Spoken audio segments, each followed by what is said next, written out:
আস্তাগফিরুল্লাহাল্লাযী লা ইলাহা ইল্লা হুয়াল হাইয়ুল কাইয়্যুম ওয়া আতুবু ইলাইহি লা হাওলা ওয়ালা কুওয়াতা ইল্লা বিল্লাহিল আলিয়্যিল আযীম। পারেন কি পারেন না? কোন মানুষ যদি গুনাহ করতে করতে তার গুনাহ যাইয়া যদি আসমান পর্যন্ত গিয়া লেগে যায়, কোন মানুষ গুনাহ করতে করতে গুনাহ যদি সাগরের ফেনা থেকেও বেশি হয়ে যায়, উহুদ পাহাড় থেকেও বেশি হয়ে যায়, আল্লাহর রাসূল বলেন মন থেকে এই ইস্তেগফারটা যদি কেউ পাঠ করে, ওই গুনাহ মাপ চাই, যদি সে ক্ষমা চাই মন থেকে, আল্লাহ আমি মাপ চাই, মন থেকে যদি মাপ সে চাই, আর মনে মনে এই ইস্তেগফারটা পড়ে আস্তাগফিরুল্লাহাল্লাযী লা ইলাহা ইল্লা হুয়াল হাইয়ুল কাইয়্যুম ওয়া আতুবু ইলাইহি লা হাওলা ওয়ালা কুওয়াতা ইল্লা বিল্লাহিল আলিয়্যিল আযীম। এই ইস্তেগফার এত বড় গুনাহগার কোন বান্দাও যদি পড়ে মন থেকে মাপ পাইবার আশায়, আল্লাহর রাসূল বলেন আমার আল্লাহ তাআলা ওই ইস্তেগফারটার উসিলায় ওই বান্দাটাকেও মাফ করিয়া দিবে। যুদ্ধের ময়দান থেকে কোন মানুষ যদি যুদ্ধের ময়দান থেকে মুসলমান হইয়া যুদ্ধের ময়দান থেকে শত্রু পক্ষকে ভয় পাইয়া যদি পলায়ন করে চলে আসে, আল্লাহর রাসূল বলেন এই বেঈমানটাকে আমার আল্লাহ জীবনেও মাফ দিবেন না।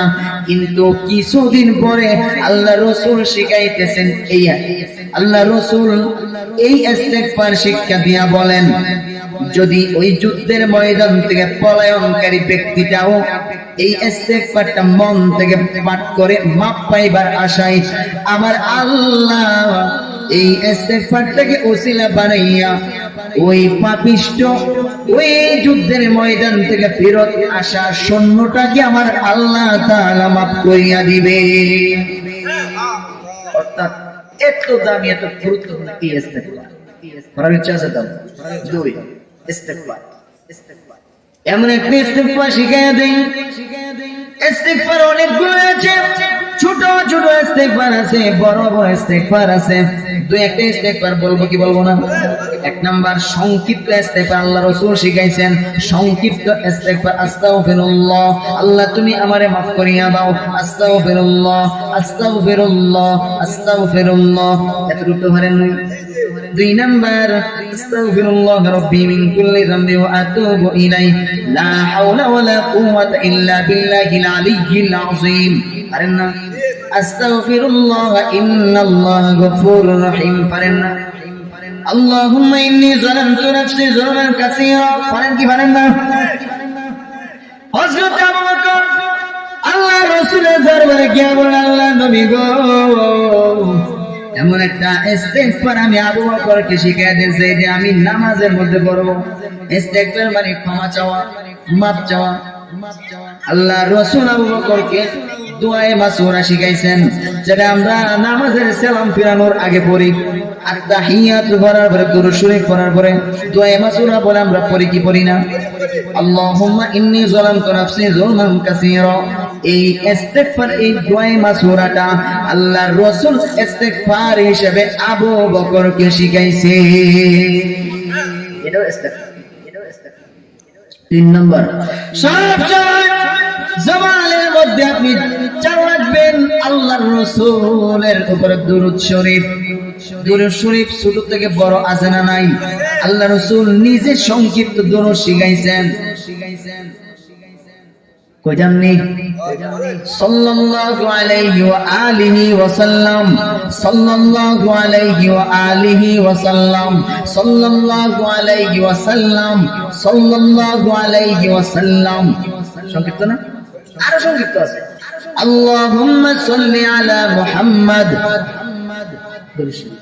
আল্লাহুম্মা সাল্লি আলা মুহাম্মাদ, اللهم صل على محمد وعلى آل محمد كما صليت على إبراهيم وعلى آل إبراهيم إنك حميد مجيد اللهم بارك على محمد وعلى آل محمد كما باركت على إبراهيم ইব্রাহিম ওয়া আলি ইব্রাহিম ইন্নাকা হামিদুম মাজিদ।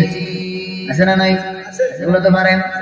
জবানের মধ্যে দুরূদ শরীফের আমল যদি আপনি রাখতে পারেন, আল্লাহর রাসূল বলেন যে ব্যক্তি উঠতে বসতে চলতে ফিরতে অর্থাৎ সর্বক্ষণ দুরূদ শরীফের আমল তার জবানের মধ্যে দুরূদ শরীফ চালু রাখবে, আল্লাহর রাসূল বলেছেন ওই লোকটার কখন কি লাগবে কেউ জানুক আর না জানুক আল্লাহ অবশ্যই জানে। দুরূদ শরীফের বরকতে আল্লাহ পাক ওই বান্দার মনের সমস্ত চাহিদা পূরণ করিয়া দিবে। কোন মানুষ যদি আল্লাহ পাকের জিকির করে, আল্লাহ পাক যত খুশি হন এর থেকে কোটি কোটি গুণ বেশি আল্লাহ খুশি হয় আল্লাহর রাসূলের উপরে দরুদ শরীফ পড়লে। আর বলবেন আল্লাহ আল্লাহ এই জিকিরে আল্লাহ যত খুশি হয় এর থেকে বেশি কোটি গুণ বেশি আল্লাহ খুশি হয় রাসূলুল্লাহর উপরে দরুদ শরীফ। দুরূদের কি দাম? যে ব্যক্তি দুরূদ শরীফ যত বেশি দুরূদ শরীফ পড়বে গো ওই ব্যক্তি তত বেশি আমি রাসূলের কাছাকাছি কিয়ামতের মাঠে দাঁড়াবে। অর্থাৎ যত বেশি দূরত্ব করবা রাসূলের তত কাছে আগাইবা। দূরত বয়ে বরণ যা, খাড়িয়ে বরণ যা, ঘুমাইয়া বরণ যা, শুয়ে বরণ যা, আপ্পাইয়া বরণ যা, গাছুতে বরণ যা, পানিতে নেমে বরণ যা। দূরত পড়া শুধু নিষেধ, বাথরুমে বইয়া, টয়লেটে বইয়া দুরূদ শরীফ পড়া নিষেধ, এছাড়া সব কোন নিষেধ নাই। বইয়া বড় খাড়িয়ে বরণ আমরা দরবার এরা কারণ আর ওয়াহাবি এরা এরা চুন্নি ইচ্ছি আছে না, আছে না, এগুলো একটা ফাইজলামি, ঠিক নেই? ফাইজলামি এগুলো ফাইজলামি। ইবাদত তুমি করবো আল্লাহর ইবাদত করবো রাসূলুল্লাহ তরিকা না জানলে শিক্ষা নিবা, ঠিক না? অযথা বাড়াবাড়ি কোন ধরনের নেই। আচ্ছা সেজামু দগলি দামনি আধা ঘন্টা হতো না, এক ঘন্টা আধা ঘন্টা উষো থেকে কইল, উষো থেকে যাক এবারে দুরূদ শরীফ সংক্ষেপ করে বলতে আমি কোনো ঘটনা বলতে ইচ্ছা হলে কোনো আমাদের প্রত্যেকটা মধ্যে ঘটনা করতে পারি, প্রত্যেকটা কথা ঘটনা করতে এই জন্য সংক্ষেপ করে বলতেছি। দুরূদ শরীফ জবানে রাখবেন তো দুরূদ শরীফ ইনশাআল্লাহ সাল্লাল্লাহু আলাইহি ওয়াসাল্লাম আনবেন না, বলুন সাল্লাল্লাহু আলাইহি ওয়াসাল্লাম আল্লাহুম্মা সাল্লি আলা মুহাম্মদ। আধা ঘন্টা দুরূদ শরীফ বলেন, আধা ঘন্টা আস্তাগফিরুল্লাহ আস্তাগফিরুল্লাহ আস্তাগফিরুল্লাহ লা ইলাহা ইল্লাল্লাহ লা ইলাহা ইল্লাল্লাহ, ঠিক না? ঠিক না? আচ্ছা এরপরে কটা হইছে? 3 হইছে। 4 নাম্বার হলো আল্লাহ পাকের নামের জিকির। আল্লাহ পাকের